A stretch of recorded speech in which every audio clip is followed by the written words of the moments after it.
Russia और भारत की दोस्ती की बात करते हैं, ये दोस्ती मजबूरी की है, नॉन अलाइनमेंट की है या फिर अटूट दोस्ती है ये? जिस तरीके एक चौकीदार उसने अपने बैंक मैनेजर को मार दिया था क्योंकि चौकीदार जो था कलागंग में सर, ये कलागंग में। बरेलवी था और वो या जो बैंक का मैनेजर था वो जी, अहले हदीस था। यार ये जी तो इनका बिल्कुल, हाल है। एग्ज़ैक्टली। तो अब ये जो क्रिश्चियन कम्युनिटी पे और ये देखें क्रिश्चियन कम्युनिटी थोड़ी-सी जो पढ़ी लिखी है वो एफसी कॉलेज ये वो भी धर्म में ही रहते हैं। मुझे तो ये पता है मैं वही एफसी कह रहे कॉलेज हैं, गया था। Agree sir. वहाँ पे पूरा पहली चीज, क्योंकि उसका अब चाइना को पता चल गया इस रीजन में इंडिया से पंगे लेके बेटा जिंदा नहीं रह सकते। ठीक है, और पाकिस्तान चाइना क्या आइसोलेटेड हो गया। चाइना अगर आज कहना चाहे कि मेरे एलाइज कौन है या मेरे दोस्त कौन है, वो ज्यादा से ज्यादा किसको गिनवाएगा? North Korea, Pakistan, Russia. North Korea दुनिया का वैसे ही सैंक्शनड मुल्क है सबसे ज्यादा, उसकी तो खुद की कोई इकोनॉमी नहीं है। पाकिस्तान वैसे ही चाइना से पैसे ले रहा है, हम तो लोन लेने के लिए दोस्त हैं। बात रही रशिया की, रशिया भी तब तक की दोस्त है जब तक अमेरिका रशिया का दुश्मन है। कल फॉर एग्जाम्पल कल ट्रंप आ जाता है, ये जंग खत्म हो जाएगी, अमेरिका रशिया दोस्त हो गए, तो काय का चाइना कौन सा दुश्मनी क्या? आपको अगर हिस्ट्री नहीं पता तो मैं बता दूं, 1950s में रशिया न्यूक्लियर अटैक करने वाला था चाइना पे, अमेरिका ने चाइना को बचाया था। इनकी खानदानी दुश्मनी है। रशिया को पता है एक दिन ऐसा आएगा जिस दिन चाइना घूम फिर के रशिया पे अटैक करेगा, कि रशिया की जमीन कब्जा करेगा, और ये दावा भी है इनका। चाइना ने दावा किया हुआ है रशिया की कुछ जमीन के ऊपर, तो आप उससे अंदाजा लगा लें। और आखिरी सिक्योरिटी सिस्टम मुझे उन्होंने दिखाया। कर्नल लेफ्टिनेंट कर्नल फुरकान क्या नाम था उनका, ऐसे ही कुछ है, राणा जी, समथिंग। जी। तो उन्होंने दिखाया कि इस तरह हमने अपनी सिक्योरिटी रखी हुई है। तो एक छोटी-सी क्रिश्चियन कम्युनिटी को और देखें ये हमारे पे कोई हम इतने बेशर्म लोग हैं हुँ, कि हम सारे जो पढ़ लिख के आगे आए हैं ना, ख़ास तौर पे एलीट, ये इंग्लिश मीडियम स्कूलों में आई है और ये जी। यहाँ पे क्रिश्चियन स्कूलों से पढ़ के लोग आगे आए हैं। बिल्कुल ठीक है, नवाज़ शरीफ भी वहाँ से और ये जो है इमरान खान आफ्टर ऑल जी। प्रिंसिपल कौन-कौन रहे हैं? एचएसएन कॉलेज किसने बनाया था? अंग्रेज़ों या ने बनाया था। एचएसएन, अभी एफसी, ये सेंट मेरी, ये सेंट जोसेफ वो जितने सारे भी हैं। वहाँ से पढ़े हुए हैं। यस। लेकिन है कि ये बुज़दिली की निशानी है कि आप चाइना में। उन्होंने तारीफ कर डाली है भारत की। सी-पैक की 10वीं एनिवर्सरी पर उन्होंने पाकिस्तान को बोला कि भई आपको भी भारत से कुछ सीखना चाहिए, जिस तरह से वो आत्मनिर्भर बन चुके हैं, आपको भी उनकी पॉलिसी अपनानी चाहिए। और दूसरी जानिब अभी कहते 25 करोड़ मुस्लिम्स रहते हैं, इस जी, वक़्त जी। हिंदुस्तान की मैं बात कर रहा हूँ। इसका मतलब है कि वहाँ से वो नहीं आए इतनी तादाद में जितने तादाद में हमने यहाँ से हिंदू, सिख या फिर मे बी क्रिश्चियन को हमने भगाया या निकाल दिया या जो भी कुछ हमने किया उनके साथ। अगर दूसरे टॉपिक पर आए तो वो ये है कि रशियन एम्बेसडर है वो हिंदी में बात करते हुए उन्होंने काफी ज्यादा तारीफ की है कि हम भारत की और रशिया की दोस्ती इतिहास में लिखी जाएगी, बहुत बेमिसाल है और ऐसी दोस्ती किसी भी मुल्क के साथ नहीं है और हमारे बेस्ट फ्रेंड हैं और सबसे ऊपर भारत और रशिया की दोस्ती है। और साथ ही साथ अमेरिका में होता है, तो हम कहते हैं अच्छा यार ये तो इनसे यहाँ पे बदला ले लो। हालाँकि उन बेचारों का कोई लेना-देना नहीं होता, हम झूठे इल्ज़ामात उन पे लगाते हैं, हम उनको तंग करते हैं, हम उनकी इंसल्ट करते हैं, जो कुछ हमसे हो सकता होता है उस कमज़ोर कम्युनिटी के खिलाफ। वैसे तो हम किसी और को भी नहीं छोड़ते, वो बेशक हिंदू है, मैं नहीं कह सकता कि हम हिंदुओं को बड़ा हमने इज़्ज़त से रखा हुआ है, उससे क्या टारगेट किलिंग तक करते हैं, अहमदियाज़ हैं, उनको हमने जीना अजीरन किया हुआ है, उनका बेचारों का जीना अज़ाब किया हुआ है। यानी किसी को नहीं छोड़ते अपने अलावा, बल्कि मुसलमानों में भी अगर हमारे पसंद का मुसलमान नहीं है, जो मुसलमानी हमारे अंदर अगर वो है उसके अंदर तो हो सकता है फिर ठीक है, अगर नहीं है तो फिर वो भी हमारे वो इंडिया को खुश भी करना चाहता है, और साथ में जो अपनी एक भड़ास है पाकिस्तान की तरफ वो भी निकाल रहा है।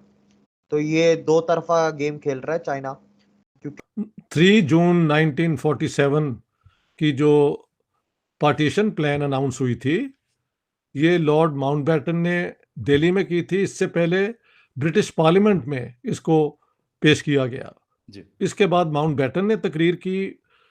उसके बाद अ, कांग्रेस के लीडर जो थे जवाहरलाल नेहरू ने कहा कि अगरचे हम हिंदुस्तान की क्या कहते हैं यूनिटी में यकीन रखते थे, लेकिन मजबूरियों के तहत हमें इस प्लान को एक्सेप्ट करना पड़ा है। इसके बाद चीज है, तो लेट्स सी क्या होता है। लेकिन ये है कि जो पाकिस्तान को कहा है, भले उस चाइना ने अपनी भड़ास निकालने के लिए कहा हो, लेकिन उसने बात तो कुछ भी गलत नहीं बोली। हम भी तो यही बोलते हैं इंडिया से कुछ सीख लो, तो उसने क्या क्या गलत हो? अगर हम अगर बोलते हैं चाइना कि तो पाकिस्तान का दोस्त है विवेक, फिर किस बात की भड़ास निकाल रहा है? बल्कि चाइना और भारत की लगती है, तो फिर भड़ास हम पर क्यों निकल रही है? $28 बिलियन आपने चाइना से लोन लिया है, जिसमें से आपने $8.5 बिलियन आपने अभी इस साल 2023 में रोल ओवर करवा दिए। इस साल आपको वापस करने थे, वापस नहीं किया आपने, रोल ओवर करवा दिया, तो भड़ास नहीं निकलेगी? आपने उनका सीपैक तबाह किया, उसके अंदर करप्शन की, और उनका सीपैक जो फ्लड्स में आता है वो मसला। फिर आप लोग दोहरी गेम खेलते हैं, 6 महीने अमेरिका के पलड़े में हो जाते हैं, 6 महीने चाइना के पलड़े में हो जाते हैं। फिर अभी 4 दिन पहले जो बलूचिस्तान में 4 चीनी मर गए BLA के अटैक में। तो दोस्त दोस्त दोस्त दोस्त आप लोग कहते हैं, बाय द वे ये भी मैं बता दूं, चाइना आपको दोस्त नहीं कहता, तो ये चीज आप लोग दिमाग में बिठा लें।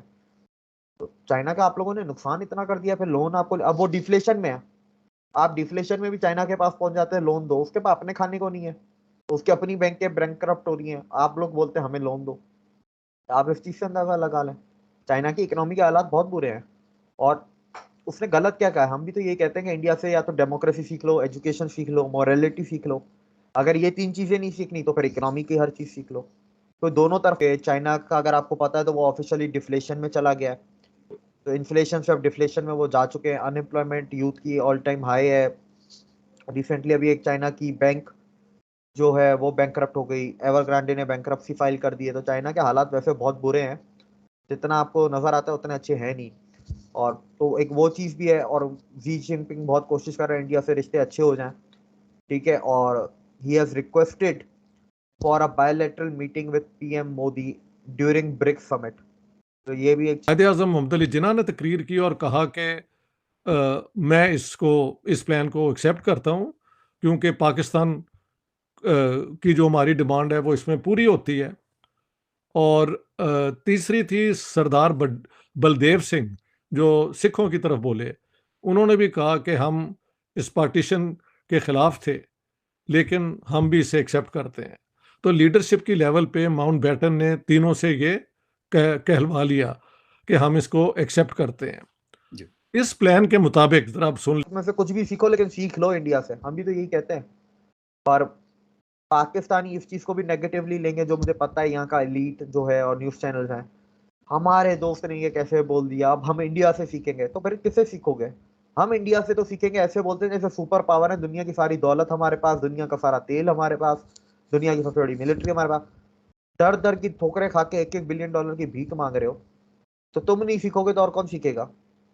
अफ्रीका के मुल्क को उनको वहाँ पे उन पे हमले हुए इधर-उधर, यानी गुजरात के अंदर हुए, महाराष्ट्र के अंदर हुए, लेकिन उस ज़माने की जो हुकूमत थी, जवाहरलाल नेहरू, सरदार पटेल, इन दोनों ने क्विक एक्शन करके उन हमलों को रोका। गुड। मसलन यूपी के अंदर ये जो हैं आरएसएस के हेड गोवलकर, इनकी पूरी वो डॉक्टर शमसुल इस्लाम की किताब है। उन्होंने इस पे रिसर्च की और बताया कि वहाँ पे एक बहुत बड़ी कंस्पिरेसी थी कि सारे मुसलमानों को भगाया जाए, लेकिन वो इन टाइम पकड़ी गई। जबरदस्त। और एक हिंदू ब्यूरोक्रेट ने नेहरू जी को इन्फॉर्म किया, यानी हिंदू ब्यूरोक्रेट के और उन्होंने बताया, और इसलिए वो कंस्पिरेसी कामयाब नहीं हुई। तो वो 9 पॉइंट कम से कम ट्रेड ही इंडिया से खोल दो, हमारा टेक्सटाइल का सेक्टर तो चले। अब हमारे टेक्सटाइल का सेक्टर कॉटन कहाँ से लाएगा भाई? चाइना से तो कॉटन बहुत दूर से आता है, महंगा पड़ता है। फिर चाइना का कॉटन अच्छी क्वालिटी का नहीं, इंडिया का कॉटन अच्छी क्वालिटी का है। हु शिशैंग है थिंक टैंक जो चलाते हैं, उन्होंने प्रेज की है भारत की। इससे पहले की अगर बात करें तो चाइना ने बोला था कि हमें अलाउ किया जाए, हम भारत में इन्वेस्टमेंट करना चाहते हैं। तो अभी चाइना की इकोनॉमी इतनी स्टेबल जा तो नहीं रही, और जिस तरीके से डेस्परेशन शो हो रही है भारत की जानिब, क्या अपनी इकोनॉमी को ट्रैक पर लाने के लिए डेस्परेशन शो की जा रही है? जो पहली चीज है ना कि चाइना, अमेरिका तो कह रहा है आपको, फिर मिडिल ईस्ट कह रहा है आपको, यूरोप कह रहा है कि इंडिया के साथ रिश्ते अच्छे करो। जो हमारे 3 हमारे जो पैसे देने वाले हैं, चौथा हमारा पैसा देने वाला चाइना है। अब वो भी कह रहा है कि इंडिया से रिश्ते अच्छे करो। मई या जून में ये खबर आई थी। लाख टन गेहूं डिस्काउंटेड प्राइस पर ले रहा है भारत। हमें तो डिस्काउंटेड ऑयल प्राइस पर नहीं मिला था। शहबाज शरीफ ने आकर बोल दिया था कि डिस्काउंटेड है, लेकिन वो डिस्काउंटेड नहीं था। और भारत को इतना डिस्काउंट क्या कहेंगे आप? 90 लाख टन इंडिया गेहूं ले रहा है। 1 टन पे 2300 से 3300 तक का डिस्काउंट दिया जाएगा रशिया की तरफ से। और इंडिया की जो जरूरत है, इंडिया के अभी फ्लड्स वगैरह जो आए थे तो उसके अंदर जमीनें जो तबाही थे, इंडिया के पास अब शॉर्टेज हो गई है करीब अराउंड 40 लाख के आसपास, 40-42 लाख की शॉर्टेज हो गई है, इतने टन की शॉर्टेज से मेरी मुराद है कि इस साल की आउटपुट में शॉर्टेज हुई है। इंडिया के गोडाउनों में नहीं हुई है, इंडिया के साइलोज में नहीं हुई है। एक बात याद रखिएगा, इंडिया के पास हर any time, any given time India का 2.5 से 3 साल का खाना स्टॉक में पड़ा होता है इमरजेंसी टाइमों के लिए। तो इंडिया वो यूज नहीं करना चाह रहा, तो इंडिया बाहर से मंगवा रहा है, तो अच्छी बात है। वो अपनी, इससे पहले कि वो गेहूं के रेट आसमानों पे पहुंचे, इससे पहले कि गेहूं के लिए भगदौड़ पहुंचे, इंडिया अपने मुल्क के बारे में सोच रहा है, इंडिया ने अपने अवाम के बारे में सोच रहा है। इंडिया ने वहां से फिर 42 लाख नहीं मंगवाए, उन्होंने 90 लाख मंगवाए। क्यों?